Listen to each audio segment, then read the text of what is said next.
ఇప్పటికే చాలా లేట్ అయింది. నేను టైం తీసుకోను, ఇంకోసారి ఎక్కువ మాట్లాడతాను. ఏదేమైనప్పటికీ వేదికను అలంకరించిన పెద్దలందరికీ, వేదిక ముందున్నటువంటి మా తెలుగుదేశం పార్టీ కుటుంబ సభ్యులకు, మహిళా తల్లులకు అందరికీ కూడా మనస్ఫూర్తిగా ధన్యవాదాలు తెలుపుతా ఉన్నాను.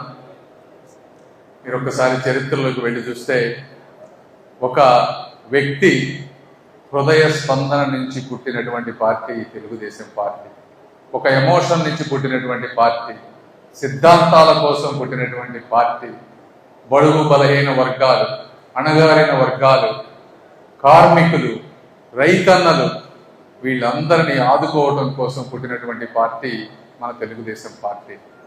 అలాంటి పార్టీని ఈ విధంగా 40-45 సంవత్సరాలుగా, అంటే ఏ రీజనల్ పార్టీ లేనటువంటి విధంగా ఈరోజు ఉంది అంటే దానికి కారణం ఆ రోజు వేసినటువంటి ఆ విత్తనం, ఆ ఆశయాలని మీ అందరికీ నేను తెలియజేసుకుంటా ఉన్నా. అదేవిధంగా ఈరోజు గౌరవ ముఖ్యమంత్రి గారు ఇన్ని సంవత్సరాల రాజకీయ జీవితంలో ఉన్నా కూడా ఎప్పటికీ బోర్ లేకుండా, ఇప్పటికీ కూడా అందరికంటే ఎక్కువగా పనిచేసే విధానం, ఈ రాష్ట్రంలో తెలుగు ప్రజల జీవితాల్లో వారు ముద్ర ఉండాలనేటువంటి చేసేటువంటి విధానం. అదేవిధంగా మరి నారా లోకేష్ గారు కూడా ఈరోజు తీసుకుని ఆయన కూడా ఏవైతే హామీలు ఇచ్చారో ఈ రాష్ట్రంలో ఉద్యోగాల గురించి కానీ, ఎక్కడెక్కడ లేని అంటే దాదాపు 25% ఇన్వెస్ట్మెంట్స్ మన ఆంధ్ర రాష్ట్రానికి వస్తూ ఉన్నాయి. ఇవన్నీ వచ్చినప్పుడు మనందరికీ అంటే కార్యకర్తలు కోరుకునే కొన్ని వేరే ఉంటాయి. పదవులు కోరుకుంటారు, వ్యక్తిగతంగా కొంత లాభం కోరుకుంటారు, సమాజంలో గుర్తింపు కోరుకుంటారు, ఇవన్నీ ఉంటాయి. అయితే ఈ అభివృద్ధిలో మీరు కూడా ఏదైతే అభివృద్ధి వస్తుందో ఈ అభివృద్ధిలో కూడా మీకు కూడా తెలియకుండా ఎన్నో లాభాలు వస్తాయి. అది కూడా మీరు గుర్తుపెట్టుకోవాలి. సీఎం రిలీఫ్ ఫండ్ కానీ, కార్యకర్తల సంక్షేమ నిధి కానీ, మీకు ఎప్పుడు ఏ అవసరం వచ్చినా ఈరోజు అందుబాటులో ఉండేటువంటి లోకల్ ఎమ్మెల్యే కానీ, నేను కానీ, మా వల్ల కాకపోతే చంద్రబాబు నాయుడు గారి దగ్గరికి తీసుకువెళ్ళటం కానీ. ఎందుకంటే ఇక్కడ గోళ్ళ ప్రభాకరే ఉన్నాడు. ఒక ఉదాహరణ మీకు చెప్పాలి. ప్రభాకర్ వాళ్ళ అబ్బాయికి క్యాన్సర్ వస్తే ఎంత సహాయం చేసిందో పార్టీ కూడా మీరు తెలుసుకోవాలి. అంటే ఎక్కడ 40 లక్షలు 50 లక్షల రూపాయల సహాయం కూడా ఒక కార్యకర్తకి ఈరోజు చేస్తా ఉన్నటువంటి ఏకైక పార్టీ తెలుగుదేశం పార్టీ అనే విషయాన్ని మీరు మర్చిపోవచ్చు. ఎన్ని పార్టీలు ఉన్నా కూడా ఇందాక ఎక్కువ మాణిక్యరావు గారు, అదేవిధంగా నజీర్ గారు, మాణిక్యరావు గారు అందరూ బాగా చాలా క్లియర్ గా చెప్పారు మన పార్టీలో. అదేవిధంగా మళ్ళీ కూడా చాలా అద్భుతంగా మాట్లాడారు.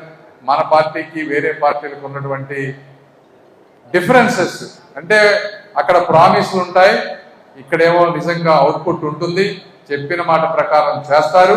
అయితే ఇంకా మీరందరూ కోరుకున్నట్టుగా, ఎందుకంటే ఏమైందంటే గత జగన్మోహన్ రెడ్డి గారి పరిపాలన వచ్చినప్పుడు ఒక రకమైనటువంటి సంస్కృతి మొదలైంది. అంటే సిస్టంలో మనం ఏమైనా చేసేయచ్చు, ఏ విధంగా చేయొచ్చు, అందరూ వాళ్ళు బాగుపడ్డారు. ఇటువంటి సంస్కృతిని సమాజంలో తీసుకురావడం వల్ల కొంతమంది, ఎక్కువ మంది కార్యకర్తలందరూ కూడా తెలుగుదేశం పార్టీ కార్యకర్తలు అంటే ఆస్తులు అమ్ముకున్న వ్యక్తులే నాకు తెలుసు, నేను చిన్నప్పటి నుంచి చూసినటువంటి కార్యకర్తలు. ఇది మన సంస్కృతి. అదేవిధంగా పోరాట పరిమ కలిగినటువంటి కార్యకర్తలు అంటే ఎన్నో రకాలుగా ఇబ్బందులు పెట్టినా కూడా, ఎందుకంటే నేను ఈ నియోజకవర్గం అమెరికా నుంచి గుంటూరు వచ్చినప్పుడు మొట్టమొదటిగా నాకు ఎదురైనటువంటి అనుభవం ఆ గుంటూరు ఈస్ట్ లో ఫ్లెక్సీలు వేస్తే ఫ్లెక్సీలు తీసేశారు. తీస్తే మన వాళ్ళందరూ వెళ్ళి ఆ రోజు చింపిన విధానమే నా ఫస్ట్ వైరల్ వీడియో అని కూడా మీ అందరికీ నేను తెలియజేస్తాను. అంటే ఇలాంటి మీ సపోర్ట్ని ఎప్పటికీ కూడా మర్చిపోయేటువంటి వ్యక్తులం కాదు. అవి ఎప్పుడు కూడా మదిలో నిలబడతా ఉంటాయి. ఆ విధంగానే మా ప్రవర్తన ఉంటుంది. నాకు సాధ్యమైనంత వరకు నేను చేస్తానే ఉంటాం. ఎక్కడ ఎంతవరకు తీసుకువెళ్ళాలో అవన్నీ చెప్పి చేస్తూ ఉంటాం. అక్కడక్కడ ఇంకా 2-3 పదవులు ఇవ్వాల్సినవి కొన్ని ఉన్నాయి, అవి కూడా వర్కౌట్ చేస్తాను. అన్ని పదవులు వచ్చే విధంగా చేస్తాం.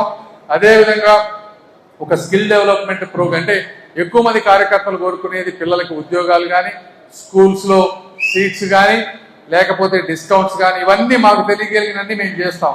అదేవిధంగా స్కిల్ డెవలప్మెంట్ కూడా ఒక మిషన్ మోడ్లో మొన్న తెనాల్లో చేశాం. మనం ఒక 130 మందికి అట్టడుగు వర్గాల ప్రజలకి 20,000 రూపాయలు ఉద్యోగం వచ్చే విధంగా 3 నెలలు అక్కడే హాస్టల్లో పెట్టి చేపించి వాళ్ళకి జాబులు ఇప్పించాం. అదే విధంగా గుంటూరులో కూడా కార్యకర్తలందరికీ కానీ వేరే వాళ్ళకి కానీ ఈ స్కిల్ డెవలప్మెంట్ మిషన్ మోడ్లో తీసుకొని వచ్చే 1-2 years లో చేసి ఉద్యోగాలు ఇవ్వాలనేటటువంటి ఒకటి.